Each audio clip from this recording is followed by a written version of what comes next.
Assalamualaikum warahmatullahi wabarakatuh. Halo sahabat pembelajar, bertemu lagi dengan kali ini kita masih belajar ekonomi bisnis. Untuk materi yang akan kita bawakan yaitu masih tentang konsep ilmu ekonomi, karena ini masih belum selesai. Pertama yang akan kita bahas yaitu pembagian ilmu ekonomi.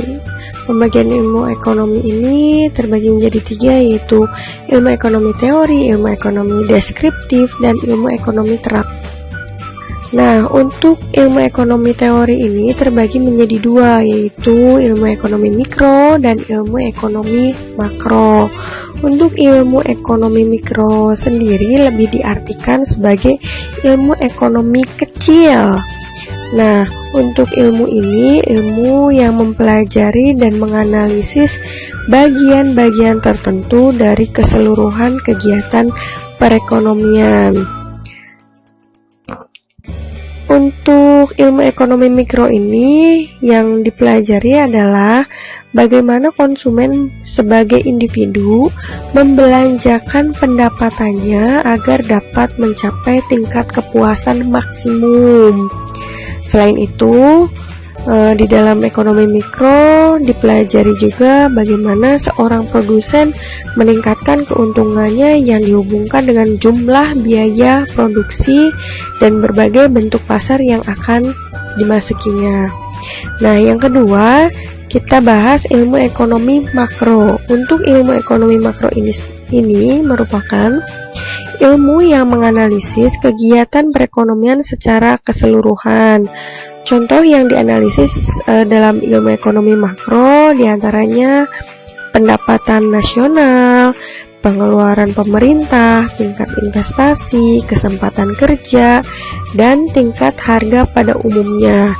Selain ini, ilmu ekonomi makro juga mempelajari sebab-sebab dan cara-cara mengatasi inflasi, defisit neraca pembayaran, dan pengangguran. Oke, selanjutnya kita akan bahas tentang ilmu ekonomi deskriptif. Ilmu ekonomi deskriptif merupakan studi ekonomi yang menerangkan dan menguraikan fenomena-fenomena ekonomi yang ada dihubungkan dengan persoalan dan ekonomi atau topik tertentu, sehingga memberikan gambaran-gambaran baik dalam bentuk angka-angka, gambar, atau lambang tertentu. Yaitu ilmu ekonomi terapan, merupakan studi yang menggunakan hasil-hasil perekonomian yang terkumpul dalam ilmu ekonomi teori untuk menerangkan fakta-fakta yang dikumpulkan oleh ilmu ekonomi deskripsi. Baik, kita lanjutkan tindakan, motif, dan prinsip ekonomi. Untuk yang pertama, kita akan membahas tindakan ekonomi. Tindakan ekonomi itu apa? Tindakan yang dilakukan manusia untuk memenuhi kebutuhannya. Nah, untuk tindakan ekonomi sendiri ini terbagi menjadi 2, yaitu rasional dan irasional, atau kita sebut lebih ke masuk akal atau tidak masuk akal ya. Nah, untuk yang pertama, tindakan ekonomi rasional ini merupakan setiap tindakan yang dilandasi oleh pilihan yang paling baik dan paling menguntungkan. Berarti kalau yang tidak menguntungkan, nggak usah diambil. Nah, contohnya yang pertama, ketika menyusun daftar belanja, kita menempatkan makanan di urutan yang pertama yang harus kita penuhi dibandingkan dengan kalau kita mau membeli handphone, TV. Nah, karena apa? Karena makanan itu lebih ke yang benar-benar harus segera kita penuhi, sedangkan handphone, TV itu merupakan kebutuhan yang dapat ditunda pemenuhannya. Nah, contoh yang kedua, misalkan Raya nih ya, membeli bahan baku produk dari perusahaan. Nah, dia akan membeli bahan baku produknya yang mempunyai harga terendah. Mengapa memilih yang harga terendah? Karena ini akan menghemat biaya produksi usaha. Nah, contoh yang ketiga, misalkan seorang eksportir sandal menggunakan kapal laut saat mengirim produknya, bukan pesawat terbang. Kenapa? Karena misalnya kalau kapal laut misalkan 300.000, nah kapal terbang nggak mungkin ya 300.000, pasti bakal lebih. Nah, kita anggap kalau kita kirim lewat kapal laut ini akan lebih murah. Nah, yang kedua kita masuk ke tindakan ekonomi irasional, yaitu setiap tindakan yang tidak dilandasi pilihan yang baik dan yang paling menguntungkan. Contohnya misalkan yang pertama, di saat di musim dingin. Nah, harusnya kalau musim dingin kita carinya yang hangat-hangat. Nah, ini malah kita mencari minuman dingin juga. Padahal untuk minum air dingin saat hujan bisa menyebabkan flu. Yang kedua, misalnya agar produk laku terjual, kita menjualnya dengan harga yang lebih murah dibandingkan dengan ongkos produksi. Nah, ini tindakan yang tidak masuk akal. Ini akan mengakibatkan kerugian besar. Nah, yang ketiga misalkan eksportir udang mengirimkan pesanan pembelinya tanpa dilengkapi alat pendingin. Nah, ini dia lakukan untuk menghemat biaya kirim. Oke lah. Nah, padahal untuk menjaga udang tetap segar dibutuhkan alat pendingin. Akibatnya pembeli membatalkan pesanan karena ketika tiba udangnya sudah rusak. Kita lanjutkan untuk motif ekonomi. Motif ekonomi ini merupakan segala sesuatu yang mendorong manusia melakukan tindakan ekonominya. Nah, untuk motif ekonomi sendiri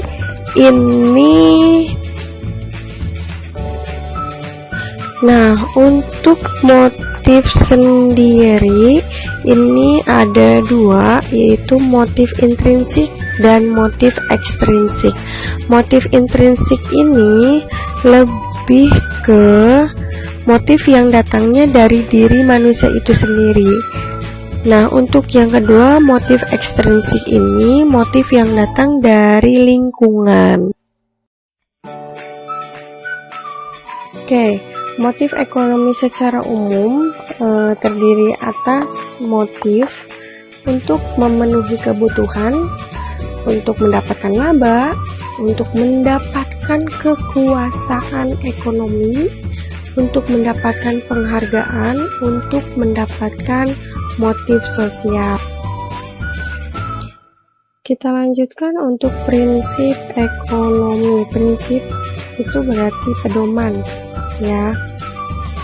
Nah, untuk prinsip ekonomi sendiri merupakan pedoman melakukan tindakan ekonomi di mana di dalamnya terkandung asas dengan pengorbanan tertentu diperoleh hasil yang maksimal, atau dengan pengorbanan sekecil-kecilnya untuk memperoleh hasil tertentu.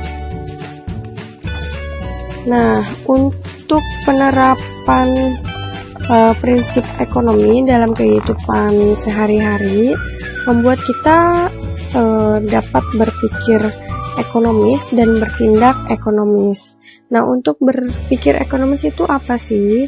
Tidak hanya berpikir bagaimana menghasilkan barang jasa dengan alat yang tersedia, tetapi juga harus berpikir bagaimana alat yang tersedia dapat dimanfaatkan di masa yang akan datang. Sementara untuk bertindak ekonomis berarti senantiasa menentukan pilihan setepat-tepatnya terhadap alat pemuas kebutuhan yang kita inginkan. Kita lanjutkan untuk ruang lingkup ilmu ekonomi pada berbagai kegiatan usaha. Nah, untuk setiap kegiatan usaha pasti memiliki tujuan. Ada yang tujuannya memenuhi kebutuhan pemilik usahanya, ada yang untuk rakyat banyak, ada pula yang pasti bertujuan untuk mendapatkan laba. Nah, untuk mendapatkan laba ini dianggap sesuatu yang wajar karena laba yang diperoleh juga untuk karyawannya nanti. Atau untuk yang lebih besar lagi, yaitu memperbesar atau meningkatkan usahanya. Nah, untuk usaha yang sukses, ini akan membuka kesempatan kerja dan mengurangi angka pengangguran. Bahkan akan memberikan dampak positif bagi negara. Kenapa bagi negara? Nah, nantinya ini akan meningkatkan pendapatan negara berupa pajak. Nah, selanjutnya pembangunan nasional jadi berjalan lancar, kemakmuran, kesejahteraan pun nantinya akan terwujud. Nah, untuk semua kegiatan usaha tadi pasti mempraktikkan hal-hal yang menjadi ruang lingkup ilmu ekonomi. Lebih-lebih kegiatan pembangunan nasional. Mengapa seperti itu? Karena setiap kegiatan usaha ini tidak akan lepas dari tujuan, prinsip, motif, dan tindakan ekonomi yang diterapkan oleh setiap kegiatan usaha. Nah, untuk kegiatan usaha ini ada beberapa ya, contohnya yang pertama yaitu bisnis.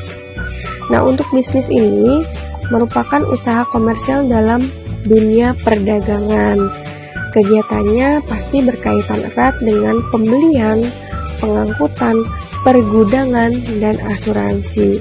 Di samping itu, bisnis juga selalu berhubungan dengan pertukaran barang jasa yang dilakukan oleh individu maupun sebuah perusahaan. Nah, untuk tujuan kegiatannya, pasti yang namanya bisnis cari keuntungan lah, sehingga memperjelas bahwa bisnis termasuk ruang lingkup ekonomi. Nah, yang kedua adalah perusahaan. Perusahaan adalah kegiatan yang diselenggarakan dengan peralatan atau dengan cara teratur dengan tujuan mencari keuntungan. Nah, lagi-lagi mencari keuntungan ya. Kegiatannya meliputi pemanfaatan produksi, menghasilkan barang jasa, dan berdagang atau distribusi.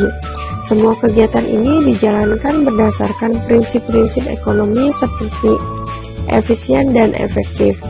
Nah, kenyataan inilah yang membuat perusahaan termasuk ruang lingkup ekonomi. Nah, yang ketiga yaitu pembangunan ekonomi. Nah, untuk pembangunan ekonomi merupakan pembangunan di bidang ekonomi. Nah, untuk kegiatannya sendiri dijalankan berdasarkan prinsip berdaya guna dan berhasil guna.